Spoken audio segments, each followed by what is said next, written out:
How's it going, guys? Today we're going to be working on Nickel from Proving Grounds. We're going to start off with our Rust scan. We use -pn -c sc -sv. We have ports 21, 22, 80, SMB, RDP, 80, 89, and 33333. So let's check port 21 for anonymous login. Login failed. So null anonymous login. Let's try null login for SMP with the SMP client.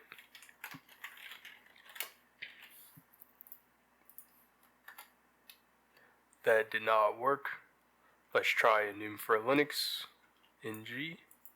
And we're going to use the -a flag for all basic scans. So if we do -h, we see -a is all simple enumeration, and we're going to also try -c, which does get services via RPC. So it does a couple RPC checks. So we're going to first do -a. We did not find anything useful from that, so let's add -c, and we get the same thing. So let's move on to the web ports. Let's try port 80, 89. And we see these different options. It doesn't load whenever we click on these different options.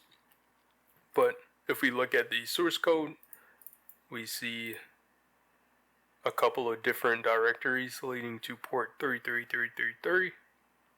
So let's copy that. Copy. Let's try to curl each of these directories. So we're going to do curl, do nickel.pg, http, cannot get. So let's try to change it to a post request, -x post. And we get this error 411. The request must be chunked or have a content length. So to fix this error, all we have to do is do the -d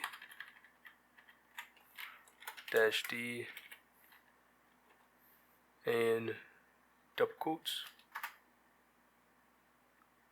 and that will fix the error. So the -d double quote option, it sends an empty post body with the content length set to 0, which suffices this part of the error which says have a content length.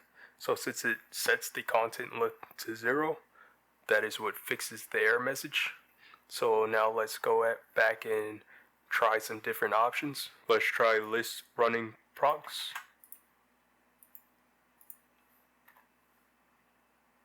Alright, we see a lot more information here. And it looks like we can see some different processes running. And if we scroll up right here, we actually see some credentials for area. So let's go ahead and copy this. And this does not look like an actual password. So I thought it was encoded. So what I did was #ID and then pasted this, but it didn't return that it was base64. So I used the decoder in Burp Suite, and I went here and used decode as base64, and as we can see, we get the actual password for the user, and we can go ahead and copy that and put it in our notes. So we have aria, and we can go ahead and use nxc smb nickel.pg and put the user and the password, and as you can see, it is a valid set of credentials, but in the command that we copied, we see it says -- protocol SSH. So let's use SSH for the service. And as you can see, it says pwned. So let's try to SSH into the system.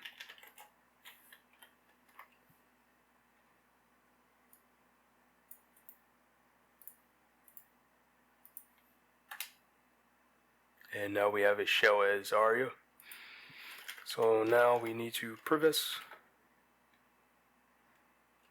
And we have SE shutdown privilege. So if we have some type of service that we can rewrite, we can shut down the system. I tried some previs checks in previs scripts, but those did not work.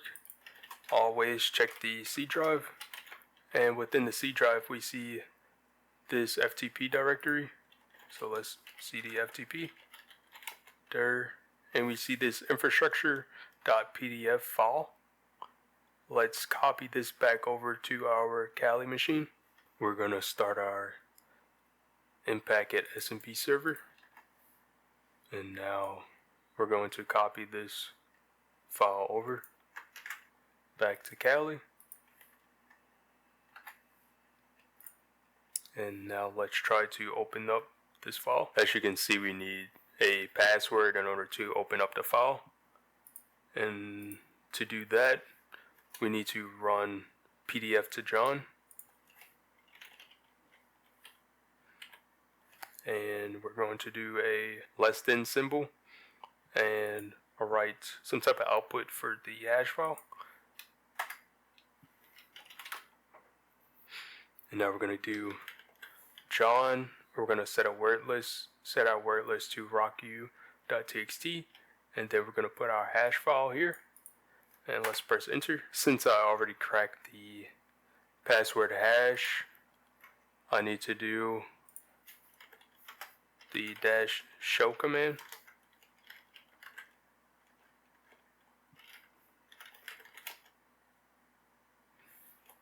And we got this area 4168 password. So let's copy that, and we're going to use that password in order to open up the document. And as you can see, we have this infrastructure notes. So we see temporary command endpoint with the question mark at the end. We also see a backup system directory and a NAS directory. My first thought was to just try this on port 80.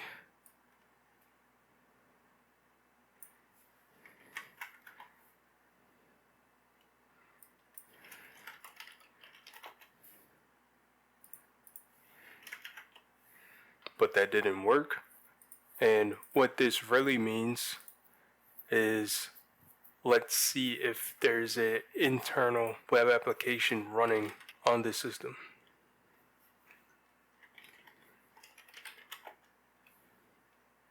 So from the output, there are two instances where it says port 80 is running, which is, let's see. So I did this machine before, and I got a different netstat output.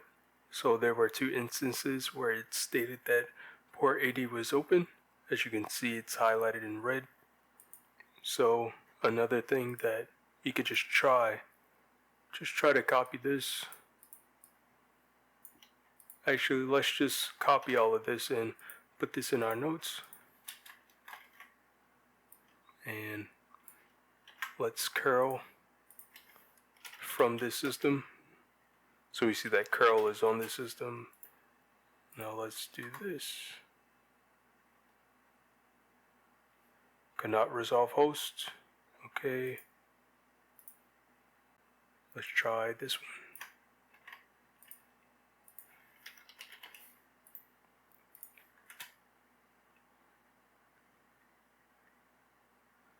Failed to connect to nickel port 80, connection refused. Let's try a command and see if that works. Failed to connect. Okay, let's try localhost, and that did not work either. I went ahead and restarted the machine, and as you can see, now the curl command with nickel / question mark, the question mark directory, we can see that it is now returning some type of curl output, and it says dev/API, and this says temporary command endpoint. So maybe we can execute commands from here. And as you can see, we did who am I, and we're getting NT authority system. So we have remote code execution from this endpoint. So let's figure out a way to execute commands from this directory. Let's see if we have access to the ctemp directory. We're going to do dir %20, as %20 is URL encoded for a space. Dir ctemp.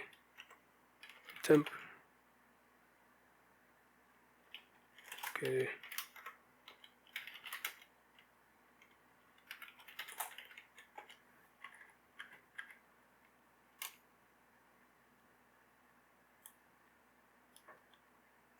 And it looks like we do have access to the temp directory. So let's go ahead and copy over a reverse shell, and we're going to use MSF Venom. We are going to use a stageless payload, Windows /shell reverse TCP.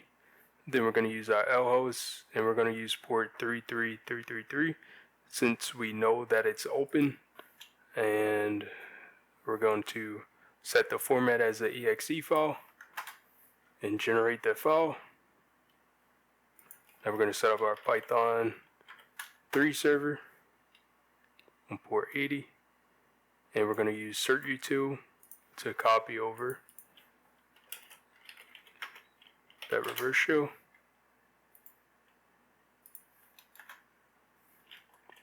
Now we're going to close this out, and rl wrap 33333.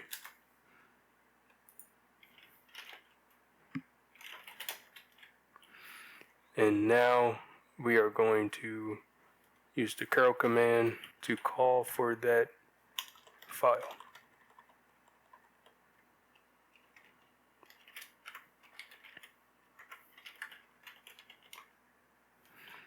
And let's see if it worked. Who am I? And we are NT authority system. And after restarting the machine, I ran netstat-a-no again, and as you can see, it's showing port 80 right there, and port 80 right here. And as demonstrated earlier, the best way to test if it's open internally is to use the curl command if you don't have a RDP session. Thanks for watching.